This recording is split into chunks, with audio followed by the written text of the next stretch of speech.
Bonjour Maître Marcel Poirier. Bonjour Grégory. On se retrouve pour une nouvelle vidéo consacrée à l'immigration aux États-Unis. Tout d'abord, je vous souhaite une très bonne année. Merci également. Et aujourd'hui, donc, on s'intéresse à un moment historique aux États-Unis.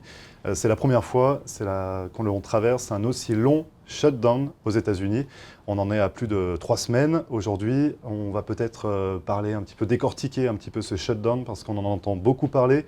Certains ne maîtrisent pas encore ce terme. Est-ce qu'on peut commencer déjà par préciser qu'est-ce que le shutdown aux États-Unis? Alors, le gouvernement qui est arrêté, normalement, tout est arrêté.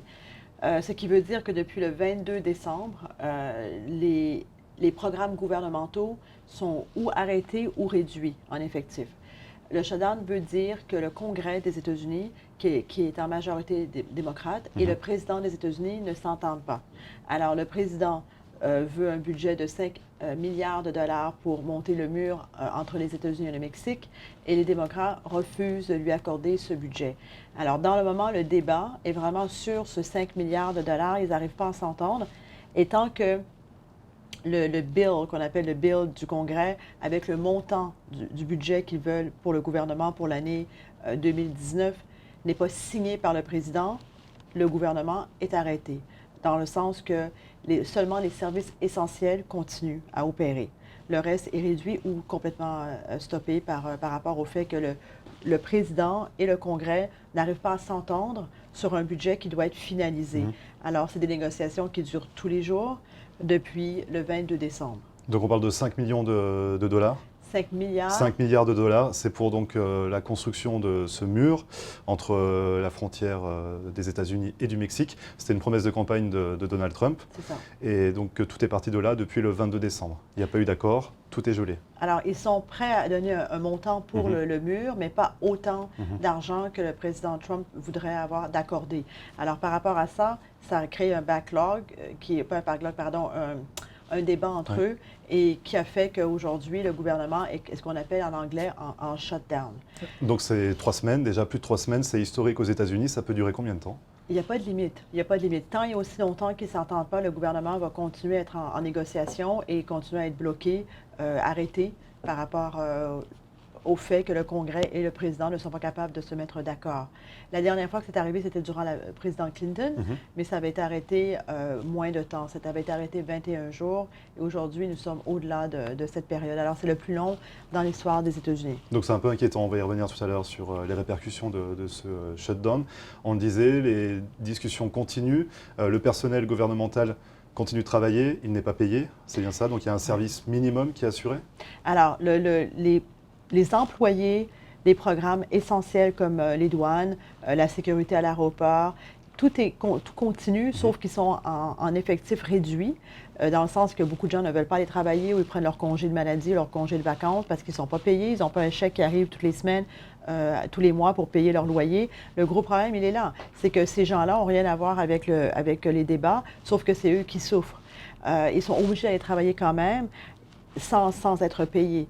Alors, ce qui crée des ralentissements et des longues lignes, par exemple, dans les aéroports, à la sécurité, aux douanes, il y a moins de gens qui font la sécurité. Même à l'aéroport de Miami, dernièrement, un des terminals va ferme plus tôt, parce qu'ils n'ont pas la main-d'œuvre pour le laisser ouvert. Les parcs nationaux, il y a beaucoup moins d'effectifs, alors les services sont extrêmement réduits, mais le gouvernement, les employés continuent à travailler, malgré tout. Ça touche déjà les touristes, ça donne une mauvaise image finalement des États-Unis actuellement?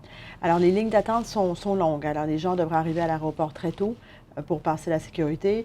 La douane, c'est la même chose. Les délais sont beaucoup plus longs parce qu'il y a moins de personnes aux douanes. Alors c'est un problème important pour la présidence de Trump, parce qu'en 2020, il va y avoir un nouveau candidat pour les républicains qui va être nommé. Alors, c'est important pour les républicains que ce que Trump avait donné comme campagne, que par rapport à ce mur, que ça soit vraiment fait pour montrer qu'il a été capable d'accomplir un de ses objectifs. Alors, c'est pour ça que c'est si important dans ces débats, parce que nous avons les primaires en 2020 qui vont probablement commencer à être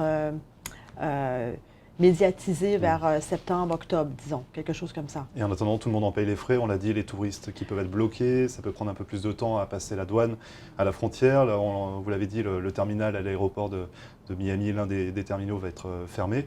Il y a quoi d'autre comme répercussions? Alors, de notre côté, nous avons beaucoup d'appels, beaucoup de questions par rapport à l'immigration.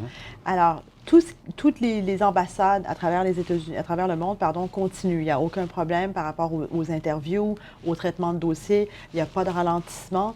Il y a un peu de ralentissement dans le programme EB5 parce que pour les cartes vertes qui sont basées sur les centres régionaux, vu que les centres régionaux sont en partie financés par le budget qui doit être voté, alors tant que le budget n'est pas voté par le président, il y a un ralentissement important pour les programmes EB5. Les demandes continuent. Ils continuent à réceptionner les dossiers, sauf qu'il y a un ralentissement vu qu'il n'y a pas de budget qui a été déterminé pour les centres régionaux. Alors, le programme EB5, c'est celui qui a l'impact le plus important. Ensuite, pour tous les dossiers qu'on appelle en anglais fee-based, ça veut dire qu'ils sont payants, comme les cartes vertes qui sont payantes. Tout ce que nous envoyons de l'argent avec la demande continue. Mais l'effectif est un peu réduit même à l'immigration dans ces domaines. Alors, ça peut être un peu plus long. Les gens qui pensent faire des dossiers ou qui se sont donné des délais que nous voulons venir, par exemple, pour juillet, septembre, il faut qu'ils regardent parce que c'est un peu plus long que c'était. Il y a un ralentissement. Alors, si vous aviez en tête, si les gens ont en tête, je veux avoir un visa pour telle date, il faut commencer peut-être à regarder que ça soit un peu plus tôt pour rester dans les délais. Il y avait aussi beaucoup de questions que j'ai reçues dernièrement, la semaine dernière, sur les cartes vertes basées sur le département du travail, le Labor Certification. Quand il y a des certifications à avoir. C'est ça. Le département du travail, le Labor, DOL, qu'on appelle Department of Labor, continue, n'est pas fermé. Alors, ça continue à opérer, mais c'est très, très, très réduit. Alors, ce qui pouvait prendre, par exemple, 113 jours peut maintenant demander 3-4 mois. Alors, encore une fois, les gens qui sont en demande de carte verte, il faut commencer à regarder et surveiller pour voir les délais. Est-ce que ça va retarder les demandes de carte verte? Basées sur les labors, d'après moi, il va y avoir un peu de retard. Effectivement, il va y avoir un peu de retard. Est-ce qu'il y a des raisons de s'inquiéter finalement de cette situation? Pas du côté immigration. Il n'y a pas de raison de s'inquiéter parce que, comme j'expliquais, l'immigration, c'est payant. Quand vous envoyez un dossier, vous payez des frais. Alors, côté immigration, il ne faut pas s'inquiéter.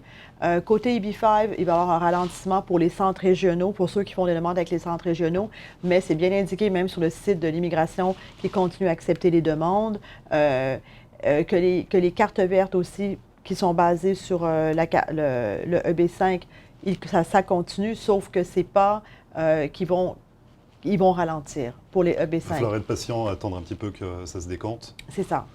Alors, le gros problème, comme j'expliquais, c'est qu'il va y avoir des nouvelles élections, ils veulent avoir un candidat. Et puis, le mur entre le Mexique et les États-Unis, c'était un point très important pour notre président, parce que comme nous savons, il essaie vraiment de faire un crackdown sur l'immigration qui est illégale.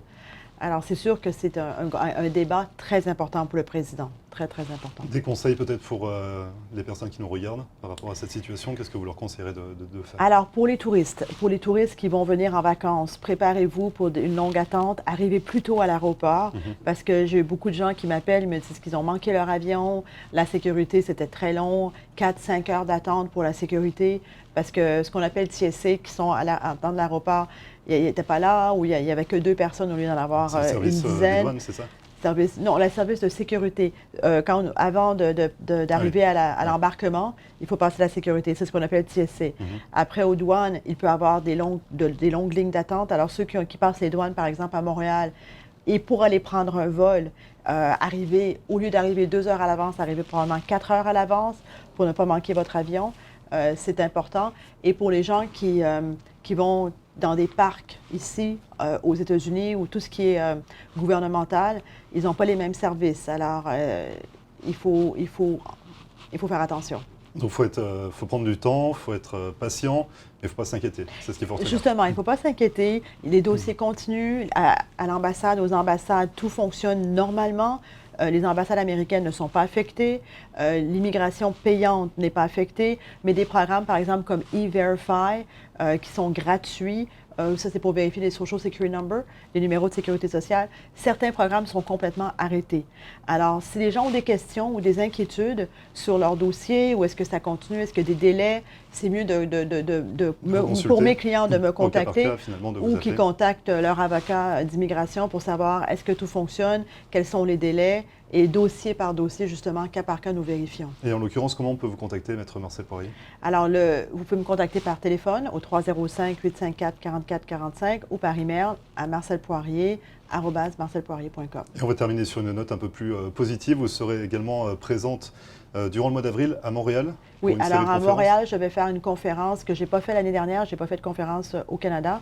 Alors, je vais être à Montréal en collaboration avec la NatBank. Nous allons faire une conférence en avril. Très bien, merci beaucoup, Maître Marcel Poirier. Toujours un plaisir. Merci, Grégory. Merci.